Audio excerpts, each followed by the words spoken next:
गिबियावनो नोंथांमोननिसिम गादाबफोरखौ दिनै नोंथांमोननिसिम आंनि गोसो गोरबोनिफ्राय दिनैनि हाबाफारिखौ जोङो सालबारि ब्लक गभर्नमेन्ट स्कुलनिफ्राय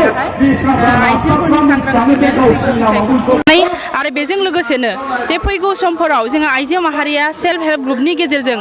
माबायदि माने जोङो जौगानायनि खामानि मावलांनो हागोन बिनि सोमोन्दैबो जोंहा फोरोंगिरि बिथांमोन फैदों ट्रेइनारबो साइन्स डाइनामिक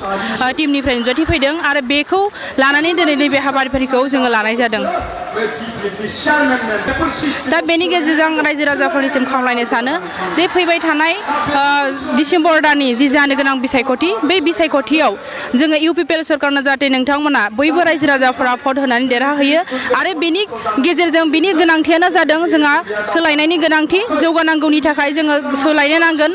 आरो जौगानांगौनि थाखायनो दिनैहाय जोंबो आइजो हान्जा जानानै आइजो माहारियाबो गासै बिटिआर ओनसोलावनो दिनै जोङो नांथाब नाजानायनि गेजेरजों बिटिआरआवहाय मोनसे गोदान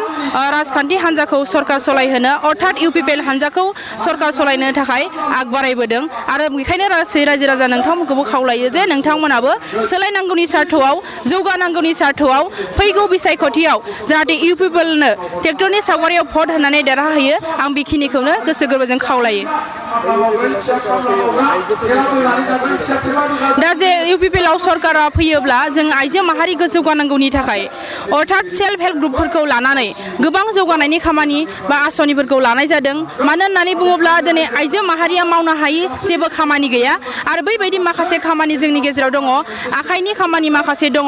जाय खामानिखौ मावोब्ला जाय खामानिखौ फोरोंथाइ होयोब्ला दिनैहाय जोङो गोबां खामानि मावनायनि गेजेरजों जौगानो हायो न'खर सालायनो हायो गावनि इयुन संसारखौ जोङो दालांनो हायो आरो बेखौ नोजोर होनानै दिनै आइजो माहारिया मावनो हानाय माखासे खामानिफोरखौ दिनै इउपिपिएल हान्जाया सरकाराव फैयोब्ला ट्रेनिं होनायनि गेजेरजों मोनफ्रोमबो जायगायाव मोनफ्रोमबो एरियायाव आइजोफोरखौ फोरोंनायनि गेजेरजों जौगाहोनायनि माखासे खामानिफोरखौ जोङो मावनो लागोन।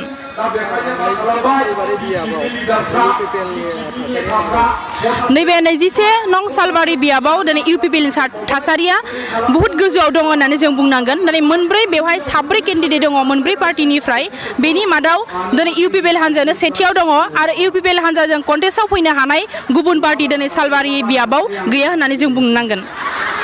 दिनै 21 नं सालबारि समस्थियाव जे आइजो मोनथायनि सायाव आइजो सांग्रांथिनि सायाव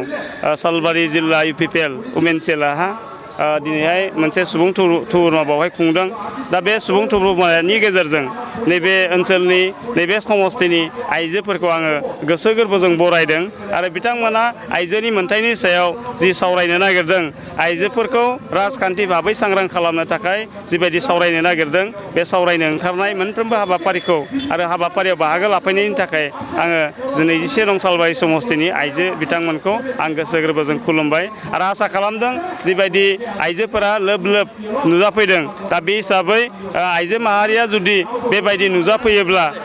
बेबायदि राजखान्थि हान्जाया जे गोख्रोंनिफ्राय गोख्रोंसिन जायो सक्तिनिफ्राय सक्तिशालिनिफ्राय सक्तिशालिसिन जायो बेखौ जों बयबो मिथिगौ आरो आङो निश्चिन्त जे जोंनि आइजोफोरा सांग्रां जाखाबाय आरो नैबे 21 नं सालबारि समस्थिनि गासै बर'ल' नङा गुबुन गुबुन माने हारिनि आइजोफ्रा खौसे जानानै एबार ट्रेक्टरनि सावगारियाव भट होनानै इउपिपिएल हान्जाखौ सरकार गठन खालामनो थाखाय माने लोब लोब ओंखारबोखाबाय बे माने रोखा जाबाय आरो কি কব আজি এর বিষয়ে खुलुमबाय नमस्कार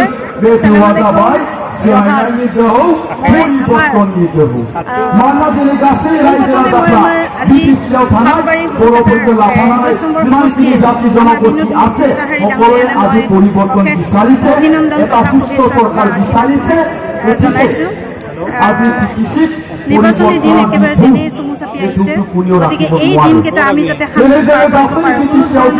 অশান্তি নোহোৱাকৈ যাতে আমাৰ নিৰ্বাচনী দিনকেইটা আমি পাৰ কৰিব পাৰোঁ তাৰ কাৰণে আমি সকলো ৰাইজে প্ৰাৰ্থনা কৰিব লাগিব আৰু এইবাৰ আমাৰ ইউপিপিএল দলৰ জয় নিশ্চিত মই একদম মানে একমুখে ক'ব পাৰোঁ যোৱাকালি মোক আছাম টকছেও মানে ইণ্টাৰভিউ লৈছিলে এই বিষয়ত কুৱেশ্যন কৰিছিলে যে ইউপিপিএল দলৰ মানে পজিশ্যনটো তেতিয়া মই একমুখে মই কৈছিলোঁ যিহেতু নৱ প্ৰজন্মৰ যুৱক যুৱতীসকল যেনেকৈ উঠি আহিছে গতিকে আমাৰ জয় নিশ্চিত কাৰণ কিয় এনেকুৱা নিৰ্বাচনী প্ৰচাৰ আগতে কোনো ৰাজনৈতিক দলত কোনোদিনে হোৱা নাছিল যিহেতু মই একদম সৰুৰ পৰা মই বিভিন্ন ধৰণৰ আন্দোলন মই দেখি আহিছোঁ ৰোমান স্কুলৰ পৰা আৰম্ভ কৰি আন্দোলনৰ পৰা আৰম্ভ কৰি গতিকে অসম আন্দোলন সকলৰ যি সোণৰ অসম গঢ়াৰ আন্দোলন আছিলে সকলোবিলাক দেখি শুনি মোৰ নিজৰ অভিজ্ঞতাৰ ফালৰ পৰা মই আজি নিজে নিশ্চিত হৈছোঁ যে আমাৰ সকলো ৰাইজে এটা পৰিৱৰ্তন বিচাৰিছে গতিকে এই পৰিৱৰ্তন বিচাৰি আমাৰ আই মাতৃসকল যিদৰে ঘৰৰ পৰা ওলাই আহিছে গতিকে আই মাতৃসকলৰ আশীৰ্বাদ সহ আমাৰ এই দলৰ জয় নিশ্চিত পরিবর্তন দরকার প্রমোদ বড় সরকার বিটিআর বাসীৰ বাবে প্ৰমোদ বড়োৰ প্ৰথমটো গ্যাৰান্টি প্ৰতিটো দফায়ে ৰূপায়ণ হ'ব বিটিআৰ চুক্তিৰ বহুদিনীয়া দাবী পূৰণ হ'ব সকলো জাতি জনগোষ্ঠীৰ বিটিআৰলৈ আহিব শান্তি সমতা আৰু প্ৰগতি মৰমৰ বিটিআৰ বাসী এয়া প্ৰমোদ বড়োৰ গ্যাৰান্টি ট্ৰেক্টৰৰ চিনত ভোট দি ইউপিপিএলক জয়যুক্ত কৰক পরিবর্তন দরকার প্রমোদ বড় সরকার